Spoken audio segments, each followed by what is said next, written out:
এই পাগল, তুই যদি আমাকে বিয়ে করিস তাহলে 50,000 টাকা পাবি। বল এখন তুই কি আমাকে বিয়ে করবি? 50,000 টাকা। ম্যাডাম, আমি আপনার বিয়ে করবো মানে আপনি কি বলতেছেন? আবল তাবল কথা। আপনি কি আমার সাথে মস্করা করতেছেন? দেখেন ম্যাডাম, এসে ভালো আপনি আমাকে 50 টাকা দেন, আমি বাইরে থেকে কিছু খাই আসি। এই পাগলের বাচ্চা, তুই যদি আমার মেয়ে কি বিয়ে করো, তোর নামে ঢাকা আমি একটা বাড়ি লিখে দিব। আমার 2টা বাড়ি আছে। এখন বল তুই আমার মেয়ে কি বিয়ে করবি কিনা? আর এই 50,000 টাকা যদি না হয়, আমার কাছে আরো 50,000 টাকার একটা বান্ডিল আছে, তোরে আমি 1 লাখ টাকা দিব আর একটা বাড়ি লিখে দিব। যদি আমার মেয়েকে পছন্দ হয় আর বিয়েতে যদি রাজি হয় তা আমাকে বলিস, ঠিক আছে? এতগুলো টাকা দিল আমারে, তাও আবার কইতাছে আমার একটা বাড়ি দিব। তাহলে আমি এক কাজ করি, আমি রাজি হয়ে যাই। ম্যাডাম, আমি আপনাকে বিয়ে করতে রাজি আছি, তবে আমার একটা শর্ত আছে। শর্ত? আবার কিসের শর্ত? বল, তোর শর্তে আমরা রাজি আছি, কি বলবি বল। বল কি বলবি? তোর সব শর্তে আমরা রাজি আছি, বল।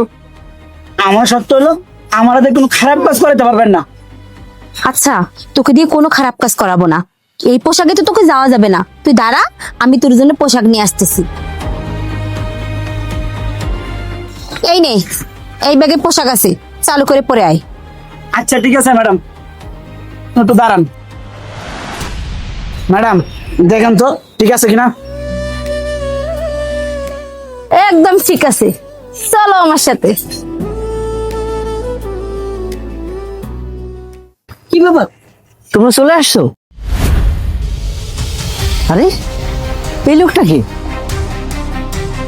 ও, এর কথা বলতেছো? ই তো আমার হবু বর, আর একে আমি বিয়ে করব, আর আগামী সপ্তাহের মধ্যেই বিয়ে করব। মানি, তুমি এসব কি বলতেছো? দেখো, তুমি আবল তাবল কথা বলো না। আমি তোমাকে ভালোবাসি, তুমি আমাকে ভালোবাসো। হঠাৎ করে এই লোককে কোথা থেকে নিয়ে আসলে? শোনো, যে আসছে আসে, ওটা আমার দেখার বিষয় না। আজকে আমাদের বিয়ে করার কথা ছিল, আজকে তুমি আমার বিয়ে করবা। বাবা, আপনার মেয়ে এসব কি বলতেছে? আপনার মেয়ে কিন্তু বুঝেন না। দেখেন, আমি সত্যি ওকে ভালোবাসি, আমি ওকে বিয়ে করবো। আর তাছাড়া আমি ওকে ছাড়া বাঁচবো না। তুমি যে আমার মেয়েকে কতটুকু ভালোবাসো সেটা আমি খুব ভালো করে জানি। আরে পাগল, তুই বুঝতেছিস না কেন? আমি তো ওর সাথে সম্পর্ক করতেছি শুধু ওর টাকা পয়সার জন্য।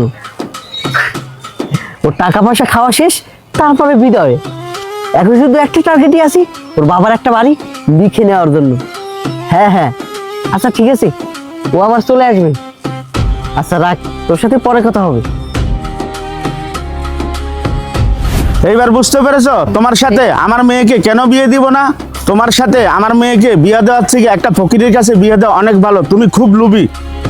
আর শোনো, তোমাকে সাফ সাফ একটা কথা বলে দে, আর কোনোদিন তুমি আমার মেয়ের আশেপাশে ঘুরবা না। তুমি কি ভাবছো তোমার চালাকি আমি বুঝতে পারবো না? তোমার চালাকি আমি ঠিকই বুঝতে পারছি। তাছাড়া তোমার সাথে যদি আমার বিয়ে হইতো তাহলে আমার জীবনটা নষ্ট হয়ে যেত।